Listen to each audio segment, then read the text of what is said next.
தமிழக அரசு இந்த வழக்கை விசாரித்தா கரூர் இது அப்போனா திரு விஜய் குற்றவாளியை ஆக்கிடுவாங்க. இந்த நிமிஷம் வரையிலும் விஜய் அனுதாபம் கூட தெரிவிக்கல செத்தவங்களை பற்றி ஆனந்தமாக சுற்றிட்டு இருக்காரு. அப்போனா அங்கே இருக்கிற முதல்வர் கரெக்டாக வேலை செஞ்சுருக்காரு. ஒரு ஹேமாமாலினியை போட்டுக்கிட்டு வருது, அதுலேயும் ஒரு நடிகை, அதில் வந்து அரசியல்வாதி வரல, ஒரு நடிகையாக இருந்தால் அரசியல்வாதியாக மாறும். ஒரு அரசியல்வாதி ஒரு கவர்ச்சி கண்ணி அந்த மாலை கூட்டிகிட்டு வந்து அங்கே நிற்க வச்சு இன்னொரு கலவரத்தை உண்டாக்கி அங்கே இன்னொரு மரணத்தை உண்டாக்கலாம்னு நினச்சி வந்திருக்காங்க. இப்போ விஜயை கைது செய்ய வேண்டும். விஜய் தான் முதல் குற்றவாளி. இந்த 41 பேர் இறந்ததற்கு விஜய் தான் முதல் குற்றவாளி. நீங்கள் சொல்கிற பாயிண்ட்டை நான் ஏற்றுக்கொள்ளுகிறேன். ஒரு பொதுக்கூட்டம் நடத்துறதுக்கு யோகியதை இல்லை, கெப்பாசிட்டி இல்லை, அருகதை இல்லை. ஒரு ஏறி நின்றுட்டு பேடு கத்திவிட்டு போகிறவங்க ஒருத்தனை வந்து முதலமைச்சர் ஆக்குறீங்கன்னாக்கா உங்கள் தலைவிதி அப்படி இருக்குது. இன்னைக்கு வரலாம் அவனுங்களை இப்போ தானே கைது பண்ணியிருக்காங்க. ஒரு ஆள் தான் சீக்கிரம் அந்த ஆத ஒரிஜின் ஓடிவிட்டான். அந்த புஷிங்கிற அந்த ஆள் எங்கே அவன்?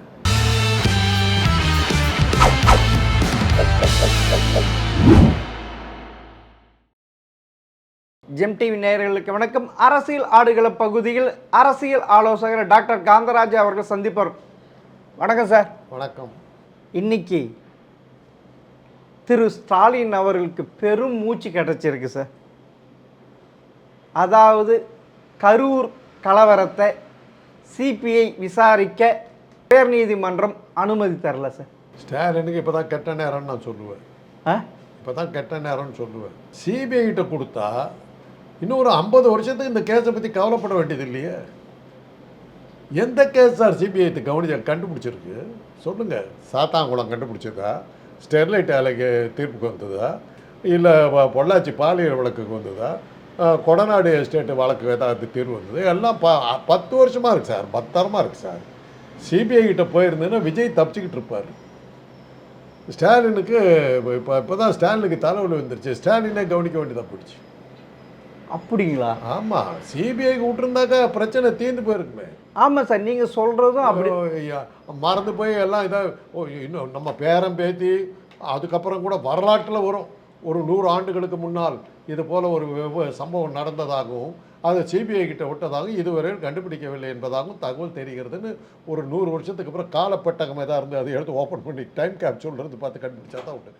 சிபிஐ கிட்ட விட்டுருந்தாக்க எல்லாத்துக்கும் தலைவலி தீர்ந்தது சார். கேஸ் முடிஞ்சு போச்சு. கூடாமல் பண்ணி என்னாச்சுன்னா இப்போ அந்த கேஸ் உயிரோடு இருக்குதுன்னு அர்த்தம். அப்படிங்களா? ஆமாம். இப்போ விஜய்க்கு தான் ஆபத்து. விஜய்க்கு தான் அப்போன்னா நீங்கள் சொல்கிறது பார்த்தீங்கன்னா தமிழக அரசு இந்த வழக்கை விசாரித்தா கரூர் இது அப்போனா திரு விஜய் குற்றவாளியை ஆக்கிடுவாங்க. குற்றவாளி இல்லைன்னு நீங்கள் சொன்னீங்கன்னா விட்டுற வேண்டியதான். விஜய்க்கு ஒரு பொறுப்பு இல்லை. அப்போனா நீங்கள் சொல்கிறத பார்த்தா தமிழக போலீஸ் அப்படி தான் உருவாக்க போகுது. ஆமாம், அப்படி ஒரு நபர் கமிஷன் அப்படி தான் உருவாக்க போகுதுன்றீங்க.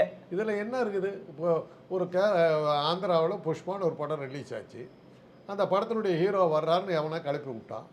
100 பேர் செத்து போயிட்டாங்க. அந்த அல்லு அர்ஜுன்கிற நடிகரை உடனே இம்மீடியட்டாக கைது பண்ணிட்டாங்க. கைது பண்ணி உள்ள தள்ளினாங்க. இந்த நிமிஷம் வரையிலும் விஜய் அனுதாபம் கூட தெரிவிக்கல செத்தவங்களை பற்றி ஆனந்தமாக சுற்றிட்டு இருக்காரு. அப்போனா அங்கே இருக்கிற முதல்வர் கரெக்டாக வேலை செஞ்சுருக்காரு. இங்கே இருக்க முதல்வர் பயந்து போயிட்டார். அப்படி தான் எடுத்துக்கணும். அப்படி விஜயை பார்த்து பயந்து போயிட்டார். விஜயை கைது செய்யாததன் மூலமாக நான் புரிந்து கொள்வது அப்படி தான் இருக்கு. அப்படி என்ன விஜய் பெரிய ஆளு? அப்படி என்ன குற்றத்துக்கு அப்பாற்பட்டவராக இருக்காரு? அவர் ஒரு குற்றவாளி. அந்த குற்றவாளியை ஏன் பிடிக்க மாட்டேங்கிறீங்க? அதான் கேட்குறேன் சார். அதுதான் சார் அவருடைய கூட்டணி கட்சி கேட்குறாங்க. திரு தொல்மாவரவன் ஏன் எஃப்ஐஆர் போடல, ஏன் கைது செய்யல? அதே தான் நானும் கேட்குறேன். என்ன காரணம்? இவருக்கு மாத்திரம் என்ன சொல்லுங்க? ஒரு குற்றவாளி ஒரு அந்த கரூரில் அன்றைக்கி மீட்டிங் கிடையாது. நீ வேணும்னு அந்த 1 மாதம் கழித்து போட வேண்டிய மீட்டிங்கை சேலத்தில் போட்டிருக்க வேண்டிய தேதியில் நீ கரூருக்கு அதை மாற்றிக்கிட்டு வர்ற. எதுக்காக வர்ற? அங்கே முப்பெரும் விழா நடந்தது. அந்த முப்பெரும் விழா அப்புறம் எடப்பாடி பிரச்சாரம் நடந்தது. எனக்கு பார் எவ்வளோ கூட்டம் வருது காட்டுறது தானே அது. அதே தான் சொல்லுவார். அதனுடைய விளைவு தான் இப்போ 38 பேர் தீர்ந்தாச்சு. 38 பேரை தீர்த்துப்பிட்டீங்கல்ல போச்சு. உன் கூட்டம் பெருசுப்பா. இல்லை உனக்கு என்னப்பா 38 பேர் சேர்த்தா உனக்கு என்ன? உன் கூட்டம் எவ்வளோ பெருசு? அப்படியாப்பா உனக்கு அதுதானே வேணும். ஆக விஜயை வந்து எக்ஸ்போஸ் பண்ணிடுச்சு. இதில் இன்னொன்னையும் சொல்கிறேன் கேட்டுங்க. பீகாரில் எலெக்ஷன், புல்வாமா தாக்குதல், ஒரு 50 அப்பாவி சுற்றுலா பயணிகள் தீவிரவாதிகளால் கொல்லப்பட்டார்கள். பீகார் எலெக்ஷனுக்கு ரெடி ஆகிடுச்சு. தமிழ்நாட்டு எலெக்ஷன் வரப்போகுது. விஜயை பயன்படுத்தி ஒரு 40 பேரை கொல்லப்பட்டார்கள். இப்போ தமிழ்நாடு எலெக்ஷன் தயாராகிவிட்டது. அப்போ நீங்கள் சொல்கிறது பார்த்தா வருகின்ற 2026 சட்டமன்ற தேர்தலில் திரு ஸ்டாலின் அவர் தோற்க போவது உறுதியாகி போச்சு. இந்த கரூர் சம்பவம் அதுக்கு தானே இந்த ஏற்பாடு. சார் அப்படி 48 அங்கே புல்வாமா தாக்குதலும் அப்படித்தான். உடனே அப்போ பாஜக வெற்றி, பீகாரில் இது பண்ணி புல்வாமா தாக்குதல், பாஜகவுக்கு ஆதரவாக எலெக்ஷன் கமிஷன் ரெடி ஆகிட்டு இருக்குது. இப்போ இங்கே எலெக்ஷன் கமிஷன் ரெடி ஆகிறதுக்கு இதை காரணம் காட்டுறோம்ல சார். ஆக இதனுடைய பின்னணியில் அவங்க இல்லைங்கிறதுக்கு என்ன இது இருக்குது? அதாவது உடனடியாக அந்த கமிட்டி ஏன் வருது? ஒரு ஹேமா மாலினியை போட்டுக்கிட்டு வருது. அதுலேயும் ஒரு நடிகை, அதில் அரசியல்வாதி வரல, ஒரு நடிகையாக இருந்தால் அரசியல்வாதியாக மாற ஒரு கவர்ச்சி கண்ணியம். அந்த மாலை கூட்டிகிட்டு வந்து அங்கே நிற்க வச்சு இன்னொரு கலவரத்தை உண்டாக்கி அங்கே இன்னொரு மரணத்தை உண்டாக்கலாம்னு நினச்சி வந்திருக்காங்க. ஹேமா மாலினி கெண்டாயிட்டதுனால அந்த மாளுக்கு. ஆனால் இதில் என்ன தெரியுது, அதாவது குரங்கு ஆப்ப புடுங்கு போய் இப்போ மாட்டிக்கிச்சா வாழை. ஆமாம், அதே மாதிரி கதையா திரு ஸ்டாலின் அவர்கள் விஜய்க்கு எதிராக கட்டமைக்கப்பட்ட இதில் போய் மாட்டிக்கிட்டார். விஜய்க்கு எதிராக கட்டமைட்ட இதில் யார் மாட்டிக்கிட்டாங்கிறது இனிமே தான் தெரியும் சார். இதில் இப்போதைக்கு ஒன்றும் பேசுவாங்க. ஆப்ப சச்சது யாருக்கோ எந்த குரங்குங்கிறது தெரியும்.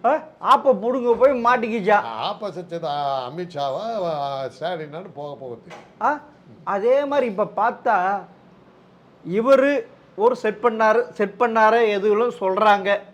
ஆனால் இப்படி ஒரு நிகழ்வு நடப்பதற்கு வாய்ப்பு இருக்கிறப்ப காவல்துறை எப்படி அனுமதி கொடுத்தது, நிர்வாகம் எப்படி அனுமதி கொடுத்து, இவ்வளவு இருக்கிறப்ப மக்களை காப்பாற்ற வேண்டியது தானே. ஆர்வத்தை உண்டாக்குறதுக்காக லைட் ஆஃப் பண்ணி ஆன் பண்ணுறாரு. அப்படியே பார்க்கறதுக்கு அந்த கவர்ச்சியை உண்டாக்குறாராம். இப்படியெல்லாம் கிரியேட் பண்ணி என்னத்துக்கு நீங்கள் அந்த அந்த தேதியில் போனீங்க? உங்களுக்கு நீங்கள் அந்த தேதியில் நீங்கள் சேலத்தில் மீட்டிங், உங்களுடைய கெத்தை காட்டுறதுக்காக அங்கே போய் வேணும்னு தாமதப்படுத்தி கூட்டத்தில் வேனை விட்டு யாருங்க மேடையில் வேன் மேலே ஏறி நின்றுட்டு அந்த வழியில் வந்துக்கிட்டு இருந்தாங்க. அங்கங்கே கூட்டம் பார்த்துட்டு அப்படியே போயிருப்பாங்க. உன்னுடைய எய்ம் அப்போ அதில் என்ன தெரியுது? உனக்காக ஒரு பெரிய கூட்டம் வரணும், நசுக்கி சாவணுங்கிற எண்ணத்தில் வந்த மாதிரி இருக்குது. அதெல்லாம் தான் இப்போ நீதிமன்றத்தில் இருக்கிறதுனால அதிகமாக நான் பேச விரும்பலை, அதனால் பேசாமல் இருக்கிறேன். அது ஆனால் இப்போதைக்கு சிபிஐ கொடுக்கல. ஆனால் சிபிஐக்கு கொடுக்காதது விஜய்க்கு தான் கட்டது. ஆனால் இன்னும் திருப்பியும் மேல்முறையீடு செய்வாங்க. அப்போ மாட்டிக்க. ஏன்னா இங்கே இருந்த அரசு அதிகாரிகள், காவல்துறையினர் எல்லாமே ஒரு செட் அமைக்கிறாங்க. எல்லாமே இப்படி தான் நடந்தது, இப்படி தான் அப்படி இருக்கிறப்ப தமிழக அரசின் விசாரணையில் உயர்நீதிமன்றத்துக்கு ஒரு சந்தேகம் திருப்பியும் சிபிஐ கொடுக்க வாய்ப்பு இருக்குல்ல. நான் தான் சொல்கிறேனே, சிபிஐக்கு கொடுத்தா தான் விஜய் தப்பிக்க முடியும்.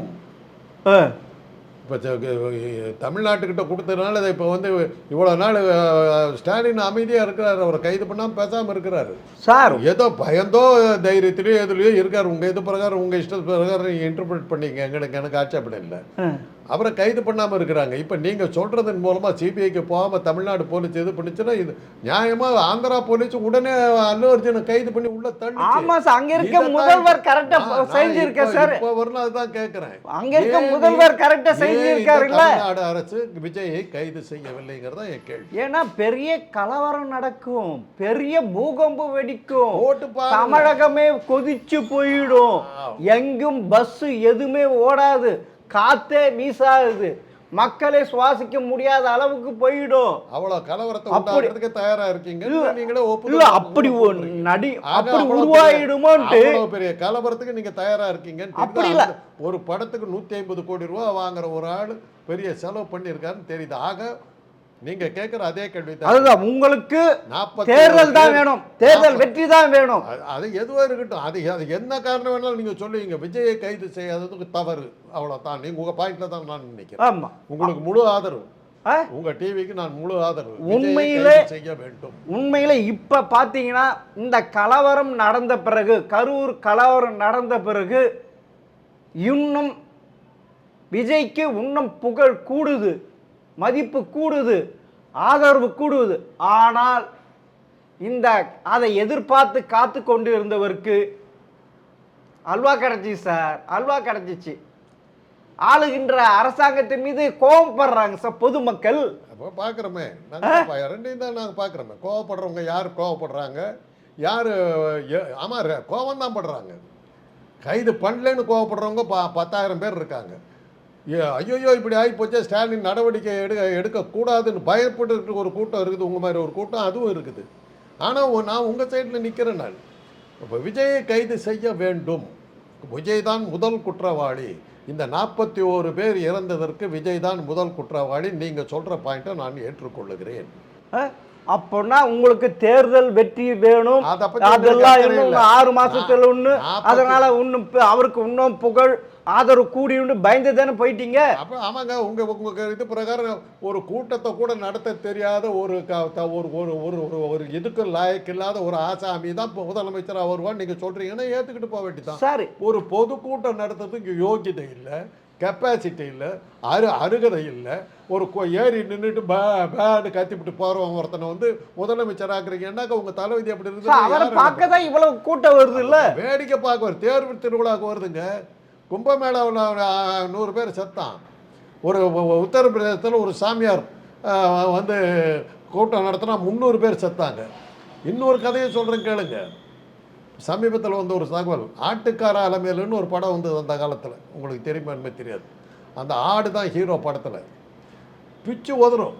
அந்த ஆட்டை தேவர் ஃபிலிம்ஸை வச்சு ஊர்வலம் நடத்துனாங்க. வந்தது பாருங்கள் ஒரு கூட்டம் ஆட்டை பார்க்குறதுக்கு. அவங்க அதுக்கெல்லாம் வந்து ஆட்டுக்கு ஓட்டு போட்டு சீஃப் மினிஸ்டர் ஆக்கியிருப்பாங்களா? நம்ம ஜனங்க, தமிழக ஜனங்க அது கூட செஞ்சிருப்பாங்க. உண்மையிலே பார்த்ததுக்கு பிறகு அந்த எனக்கு அந்த எண்ணம். ஆமா, நிறுத்தினா கூட அவன் சினிமாவில் நடிச்சாக்க ஓட்டு போடுவான். நம்ம அப்படி ஒரு பைத்தியக்கார ஜனங்க, முட்டாள் ஜனங்க எங்கேயும் இந்தியாவில் எந்த மாநிலத்திலும் இல்லை. நம்ம பெருமையா பேசுகிறோம், நம்ம பொருளாதாரத்தில் வளர்ந்து விட்டோம், கல்வி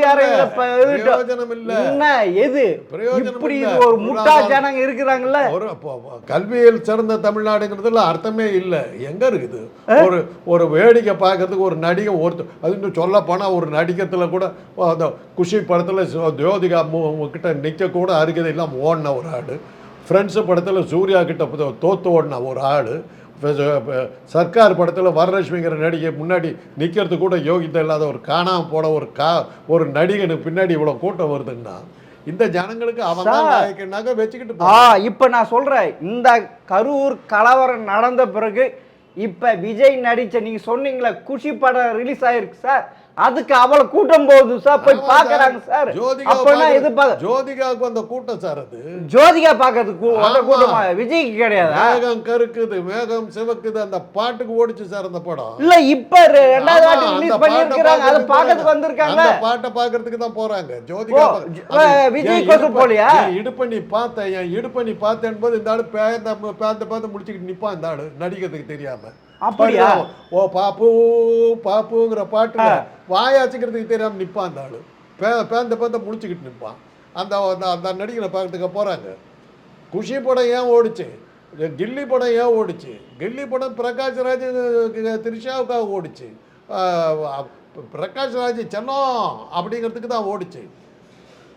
கிழிச்சனி உன் ஊரில் ஆளுங்க 1000 பேர்த்துக்கு மத்தியில் என்னை தூக்கி உன்னை அடித்து போட்டுட்டு என்னை கடத்திக்கிட்டு வந்திருக்கிறான். இது உன்னால் அங்கேயே உன்னால் ஒன்றும் பண்ண முடியல. இது அவன் ஊரில் நீ வந்து என்னை தொட்டுக்கிடுவியா, போய் அவனை போய் அடிச்சு விட்டு வா, அதுக்கப்புறம் உங்கள்கிட்ட பேசுகிறேன் அப்படின்னு சொல்லிட்டு காப்பி போட்டு பாடணும். திரிஷா பரிதாமல் நின்றுக்கிட்டு இருப்பார் இந்த ஆள். அவ்வளோதான். வரலட்சுமி ஜெயலலிதா ரோலில் வர்றாங்க சர்க்கார் படத்தில் வில்லியா வந்து அடி தண்ணி காட்டுவாங்க. அட்ரஸே இல்லாமல் நின்றுட்டு இருந்தார். ஒரு ஆள் வேடிக்கை பார்க்கறதுக்கு வர்றாங்க. என்ன பண்ணுறது, ஒரு அம்மா ஒரு 20-25 வயசு கூட இல்லாத ஒரு பொண்ணு 2 குழந்தைங்களை தூக்கிட்டு வந்து நிற்கிது, வேடிக்கை பார்க்க வருது. அந்த காலத்தில் தேர் திருவிழாவில் அப்படி தாங்க ஆச்சு. தேர் திருவிழாவில் வந்து இந்த மக்கள் அந்த சக்க கட்டையன்னு ஒன்று சொல்லுவாங்க. அந்த கட்டையை கரெக்டாக போடலன்னா சக்கரத்து கட்டியில் சேர்த்து போயிருக்காங்க. ஆமா, தேர் திருவிழாவெல்லாம் நடக்கும். அதனால தான் அந்த சமயத்தில் அந்த ஒயர் கம்பிகளை எல்லாம் வந்து தூக்கி இது பண்ணுறதுக்கு கம்பி அந்த இது அந்த திருவிழா அந்த மின்சாரமே ஆஃப் பண்ணிடுவாங்க. அந்த எல்லாமே பண்ணி அந்த அளவுக்கு தேர் திருவிழா நடத்துகிறான் போது ஒரு கட்சி நடத்துகிற, ஒரு அரசியல் கட்சி நடத்துகிற, ஆட்சிக்கு வரப்போகிறேங்கிற ஒரு கூட்டத்தை நடத்துறதுக்கு யோகியதை இல்லை. நிர்வாகிகள் ஒரு பயலை காணும், எல்லாம் உளுந்து கிடக்கிறான். அது இன்றைக்கி ஒரு வீடியோ போடுறாங்க, மயக்கம் போட்டு கிடக்கிறான், யாரோ ஓடியாந்து வந்து இது பண்ணுறாங்க. அந்த கட்சிக்காரன் எங்கே போனான் அவன்? இன்னைக்கு வரலாம் அவனுங்களை இப்போ தானே கைது பண்ணியிருக்காங்க. ஒரு ஆள் தான் சீக்கிரம் அந்த ஆட்டை வச்சுன்னு ஓடி போயிட்டான். அந்த புஷிங்கிற அந்த ஆள் எங்கே அவனுங்கள்லாம் பொறுப்படுத்துக்க வேணாம்? அந்த வீடுகளுக்கு போய் ஆறுதல் சொல்ல வேணாம்? உனக்கு என்ன மனித உயிர்னு அவ்வளோ தொக்கா போச்சு அவனுக்கு? ஒரே வார்த்தை சொல்லிடுற தம்பி, அப்பா உனக்கு ஸ்டாலின் பதவி வேணும், உனக்கு வேணும்னு ஆசைப்படுறேன், வேண்டான்னு சொல்லலை. அதுக்கு ஜனங்களை கொல்லாதப்பா விஜய், தயவு செய்து ஜனங்களை கொல்லாதப்பா, விட்டுருப்பா. உனக்கு பதவி கொடுத்துட்றோம், நீ மக்களை கொண்டுட்டு தான் வரணும்னு வராதப்பா. விஜய்க்கு தொடர்பு இருக்கலாங்கிறது இப்போ நீங்கள் சொல்கிறது. ஆமாம், இப்படி இல்லை. கரூரில் நடந்து போச்சு, நைட்டு ஸ்பெஷல் பிளைட் வச்சு ஓடினார் இல்ல? ஆமா. அப்பனா கள்ளக்குறிச்சியில் இல்ல, கள்ளக்குறிச்சியில் கள்ள சாராயத்தால் 69 பேர் செத்தாங்க. இது வரைக்கும் அங்க போனீங்களா? அங்க போனீங்களா? எதனால செத்தாங்க? கள்ள சாராயத்தால். என்ன சாராயம்? கள்ள சாராயம். கள்ள சாராயம். அந்த கள்ள சாராயம் எது போலீஸ் ஸ்டேஷன் பக்கத்துல இருக்கிறாங்க. கள்ள சாராயம் அவ்வளவுதான் பாய். கள்ளச்சாராயம் குடிச்ச உடனே வந்து கைது பண்ணி உள்ள தள்ளுவீங்களா? அவங்களுக்கு போய் ஆறுதல் சொல்லுவீங்க. யாரு இப்ப நீங்க பேசுறத பார்த்தா அது இருங்க, நான் பேச்சு முடிக்கிறவங்களுக்கு கேளுங்க. கொலை பண்ணிட்டு தூக்கு தண்டனை வாங்கிட்டு போறவங்க தூக்குல போட்டாக்கா அதுக்கு சீஃப் மினிஸ்டர் போய் ஆறுதல் சொல்லுவாரு. உங்களால அந்த ஏழை பாடுகள், ஏழை தினக்கூலிங்க செத்து போனீங்க, அதுக்கு கலெக்டர் எஸ்பி என்ன சொன்னாங்க? இது கள்ள சாராயத்தை 2 பேர் செத்து, இது கள்ள சாராயத்தால் இறக்கவில்லை, வயது மூப்பின் காலமாக இறந்து போன அப்படின்ட்டு அந்த சாவுக்கு ஏழை வீட்டுக்கு வந்து திருப்பி அந்த கள்ள சாராயத்தை குடிச்சு பல பேர் செத்தாங்க சார், பல பேர் செத்தாங்க சார். வேங்க வயலுக்கு போனாரா? மலம் கலந்த இடத்துக்கு போனாரா? அது தாழ்த்தப்பட்ட ஒரு இது தானே. அதே மாதிரி கள்ளக்குறிச்சி தாழ்த்தப்பட்ட ஒரு இது செத்தாங்க, அதனால தானே. கள்ளக்குறிச்சியில கள்ளச்சாராயம் குடிச்சு செத்தான். அவன் எந்த ஜாதிக்கு அது பார்த்து இருக்காரு இல்ல? அந்த சமயத்துல ஆம்ஸ்ட்ராங் கொலையும் தான் சேர்ந்து நடந்தது. அது அங்கேயும் போய் பார்க்கல இல்ல? அங்கேயும் போய் பார்க்கல. இப்ப அரசியல் வருது அதனால பாக்குறீங்களா?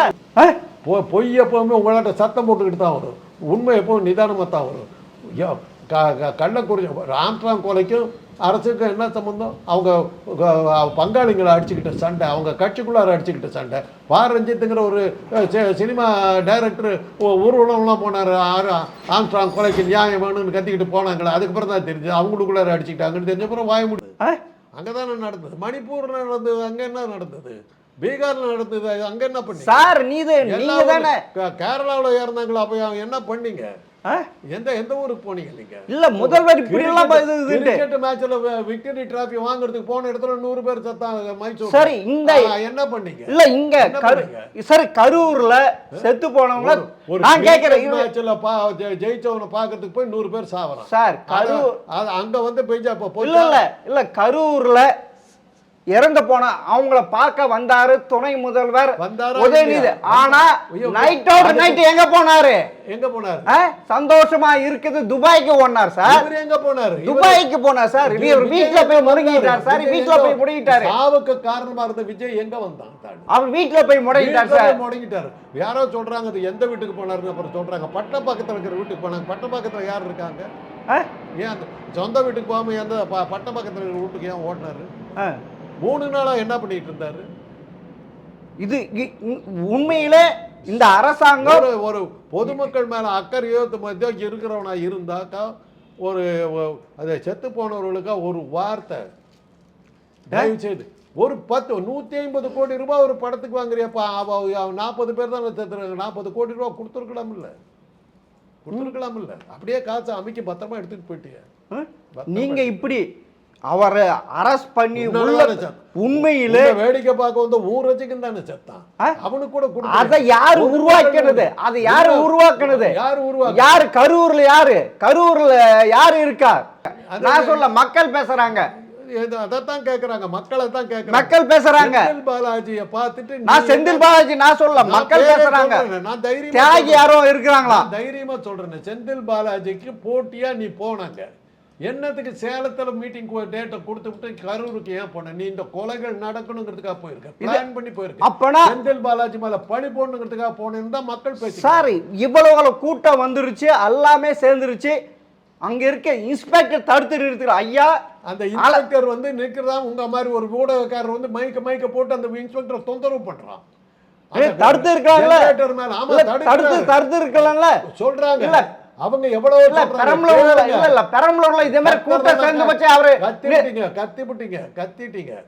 ஒவ்வொரு ஊர்லயும் விக்கிரவாண்டியில 50 பேர் மயக்கம் போட்டு விடுந்தாங்க, சாகல தப்பிச்சிட்டாங்க. அவர் போடுற கூட்டத்தில் எல்லா கூட்டங்கள்லயும் நாமக்கல்ல ஒரு ஆள் செத்து போயிருக்கான், வெளியில வரல. இல்ல சொன்னீங்க நாள் போற இடத்துல இல்ல மாதிரி தாமதமா போய் கூட்டம் நெரிசலை உண்டாக்கி இல்ல இதெல்லாம் இப்படி எப்படி தடுக்க முடியும்? சரி சார், நீங்க சொன்னது இப்படி எல்லாம் நடந்திருக்கு. பொறுப்பு இல்ல, உன் கட்சிக்கு பொறுப்பு இல்ல, அரசாங்கத்துக்கு பொறுப்பு இல்ல. இது இல்ல மக்கள் தானே. இது இப்பதான் மதுரை உயர் நீதிமன்றம் கேட்கிறது.